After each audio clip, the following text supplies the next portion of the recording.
Some of us, we all face the same thing, but we don't all react the same way. Some of us shrink from it and go into a state of depression as if this catatonic state of depression would immunize you from the effects of the pain. She doesn't have time to be depressed because the time she's wasting on depression could cost her daughter her life. So she makes, instead of making the decision to react with depression, she becomes desperate and determined. I won't even talk about desperate because I did that last time, and you need to get the desperate thing, because until you understand desperate, you won't understand the way we worship.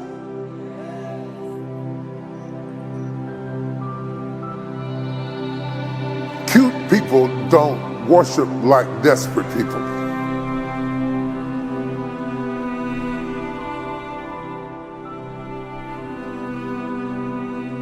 Cute people are more worried about their mascara. But when you get desperate, you will mess up your whole. When you get desperate, you don't care about your edges. You don't care about your curls. Come on, when you get desperate, you don't care that your tie is crooked. You don't care if you don't have on a tie. You don't care if you come out of your shoes. Have you ever had a problem that made you desperate and radical for Jesus? I mean radical for Jesus. I mean uncouth for Jesus. You don't care if you're on key or out of tune. You don't care whether the band can pick you up or not, because you are desperate. There are some desperate people in this house right now. There are some determined people in this house right now. You don't get up in the morning at 6 o'clock in the morning, jump in the shower at 6:45, get out in traffic on a Sunday if you're not a desperate person. All the desperate, determined people make some noise in this house.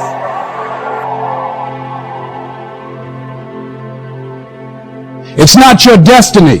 Most people never discover their greatness. Go to their graves living a life of mediocrity, living a life far below their potential. Oliver Wendell Holmes said most men and women go to their graves with their music still in them. A friend of mine was eulogizing his brother in Chicago, and I attended the funeral. Powerful speaker. He gives a presentation called How to Start Over Again, how to make it from scratch. Wright had lost his life for years to drugs and crack cocaine, lost everything, and he came back again. Comeback power going around the world, changing people's lives. And he was eulogizing his brother, and he said, my brother was in the room in California. They told me he died by himself. And he said, and I submit to you that my brother didn't die by himself. A lot of dreams, a lot of potential. My brother had a lot of good ideas. And my brother was one of those guys that said, one day I'm going, and everybody started laughing.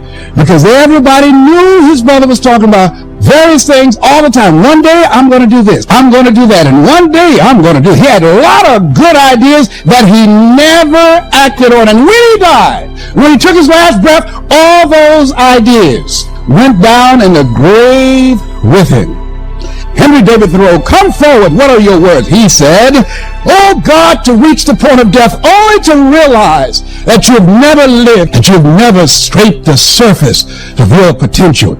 If I went down this road right here and I said, what kind of car you want? They each one went in line. And then at the end of it, I handed each one the key to what they asked for. Suppose one of them said a new Jetta, I gave them the key. Suppose one of them said a new Lexus, I gave them the key. Suppose one of them said a new Mercedes, I gave them the key. Suppose one of them said a new Rolls Royce, and I gave them the key. Now they would all be happy with their car until they thought about it. Because them other three that didn't ask for the Rolls Royce could have said, because even if you don't keep the Rolls Royce, if you sell it, that's $400,000 US. I don't know what that is over here. That's like $789 billion. You're not anointed to be someone else.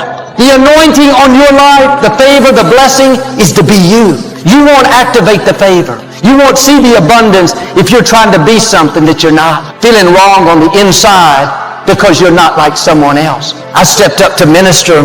I wasn't like my father. I'm more calm, more laid back. What I thought was a weakness was actually a strength. People started watching and attending in record numbers. Half the people watch, they say they've never been to church, never listened to a minister on television. I wonder if you're fighting what makes you unique. Are you frustrated over what you think is a weakness when in fact it's a strength? Quit wishing you were something different and step into who God made you to be. He didn't accidentally give you the wrong personality, make you too quiet, too outgoing, the wrong gifts. He matched you with your world. You have exactly what you need to fulfill your destiny. I have a friend that has a very strong personality. He's very kind, very talented, but he's type A. Straight to the point, aggressive, get it done. One day he and his wife were having a disagreement. They were debating something. She finally said, "Why can't you be more like Joel?" He said, "Excuse me, I think I'm supposed to be like Jesus." She said, "That's fine, but why don't you start with Joel?" We can always grow and improve, but you can't fight who God made you to be. Don't go your whole life wishing you were something different, wishing you had a better personality, wishing you were more talented, wishing you were like your neighbor, when in fact you're exactly who you're supposed to be. What you don't realize is half the time your neighbor is wishing they could be you. They see all the good things about you. Do you? What would happen if you would start loving yourself, accepting your gifts, not beating yourself up for mistakes, not down on yourself because of weaknesses? Stay positive towards yourself. Most of us wouldn't criticize other people. You wouldn't go up to that person sitting next to you, say, "You sure don't look good today. Those clothes don't do anything for you." You may think it, but you wouldn't say it. Why are you criticizing yourself? When you criticize you, you are criticizing God's creation. You might as well look up and say, "God, you didn't do a very good job on me." He doesn't make mistakes. Don't say another negative thing about yourself. "I'm so undisciplined. I can't do anything right. I don't have a good personality. I'll never lose this weight. Never break the addiction." Zip that up. Quit being against yourself. You don't need another enemy. Be as good to yourself as you are to others. Be kind to yourself. Be merciful to yourself. Be loving to yourself. When you wake up in the morning, look in that mirror, instead of saying, "Oh man, I'm getting so old. Look at all these wrinkles. It's all downhill from here." Try a different approach. "Good morning, you good-looking thing. I'm made in the image of God. I'm a masterpiece. I have royal blood flowing through my veins."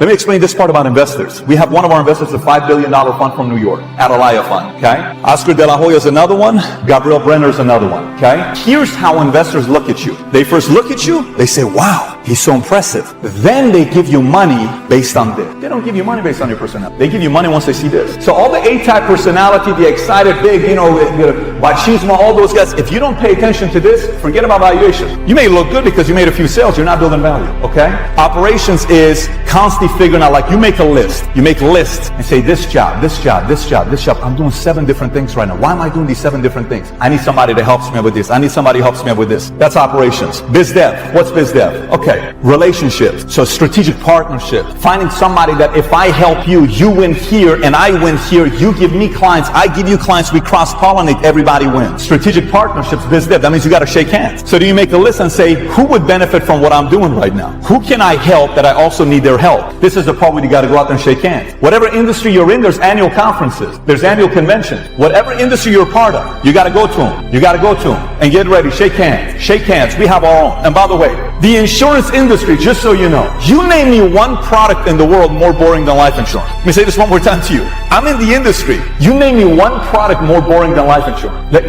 Hear me out, guys. What I do for a living is we talk about dying every day. Listen, we come to you, and the moment the word life insurance comes out, what do people do? A guy came up here with a camera in my face. He says, "Hey Pat, what do you think about the PNC and insurance future of the industry? What do you think is going to happen to PNC and insurance?" I said, "It's a big difference." He said, "No, it's not. It's insurance." I said, "No, believe me, it's a big difference." "Why is it a big difference?" He was at this event like 6 hours ago. He said, "What's the big difference?" I said, "It's a law to buy auto insurance."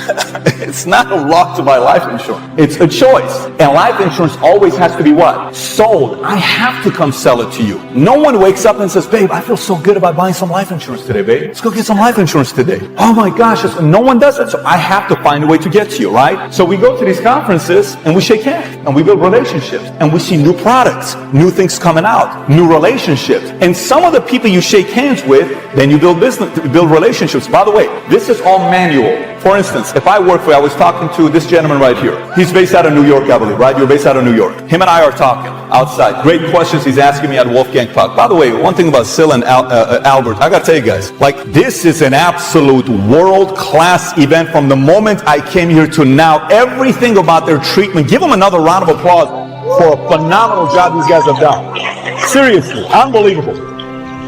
So he comes up to me. We start talking. What do? I got 50 salespeople. Is it this company? No, but I know about that company. And we're going to kill that company. Awesome. So do you have a manual? What kind of manual? Is there a manual that if I come and work for you, you can give to Albert, that Albert can teach me the process, sales flow of selling a product in your company? No. Are there scripts that I know for a fact you can pass it over to me? Yes, no. All of that stuff is down here. It's good, but it's not exponential. Here's exponential, okay? This is the part of the business that gets your business to suddenly grow. So exponential growth, one of them to the left is next innovative campaign. What's the next innovative campaign? Next innovative campaign is, who remembers when Mitsubishi first came out with the next innovative campaign? They said 0% down, 0 down, and we pay for your gas for 12 months. Who remembers that? Anybody remembers that? Gas for 12 months. You know what I said? Here's what I said. Brilliant. Because everybody on TV was talking about gas prices are $5. And people are like, oh my gosh, babe, they're going to pay for our gas for 12 months. Let's go buy Mitsubishi. It's not, it's like all they're doing is giving you a $2,500, what do you call it?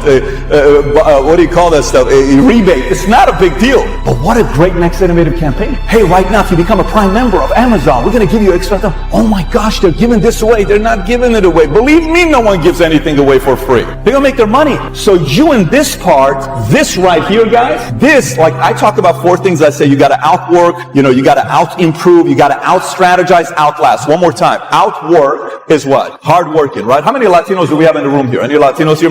Okay. Hey, can we all say that Latinos are some of the hardest working nationalities in America or the world? Yes or no? How come not a lot of them are millionaires? Because they just know how to work. I don't know many lazy Latinos, but they're hard working. Put me in the game, coach. It's the anthem of everyone who has ever sat on the sidelines of life and felt like you deserve to be out there. You felt like I have something I can contribute. It's about helping the team, like I see the team behind. I know I got something for them.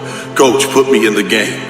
It's as if you're Rudy all by yourself. You know that perhaps somebody might be faster, bigger, stronger. They may have been born with better genetics, but what they don't have is that innate talent and that gift and that will that's within you. Put me in the game.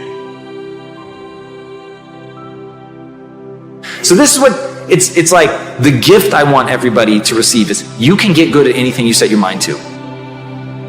But do you actually set your mind to it? Do you have that inhuman level of follow through? Do you keep pushing and fighting long after it stopped being fun, deep into boredom, because you have a why? You know why you're doing what you're doing, and you're just driving towards that. And when you have that, you can accomplish this extraordinary stuff. So, if you take people, and I've told you this, and you expose them voluntarily to things that they are avoiding and are afraid of, that they know they need to overcome in order to meet their goals, their self-defined goals. If you can teach people to stand up in the face of the things they're afraid of, they get stronger. And you don't know what the upper limits to that are, because you might ask yourself, if for 10 years, if you didn't avoid doing what you knew you needed to do, by your own definitions, right, within the value structure that you've created, to the degree that you've done that, what would you be like? Is an anthem. It's a mantra for everyone that's been an underachiever because they weren't given an opportunity. So you got to go out and you got to take it. And the only way that you can take it is that you put in the hard work and you put in discipline. And that discipline is getting up early in the morning. I hit the gym. I put in the cardio work. I eat right. And when I get done with that, and at the end of my day, I make sure that I sit and I look at my goals and I remind myself, this is who I'm becoming. Get back to living your life. Because at the end of the day, most of us gonna realize this. We wasted our life for a person, for people, for a job, for whatever in this world that could give a damn about us. And life is too short to settle. Life is too short to suffer. Life is too short.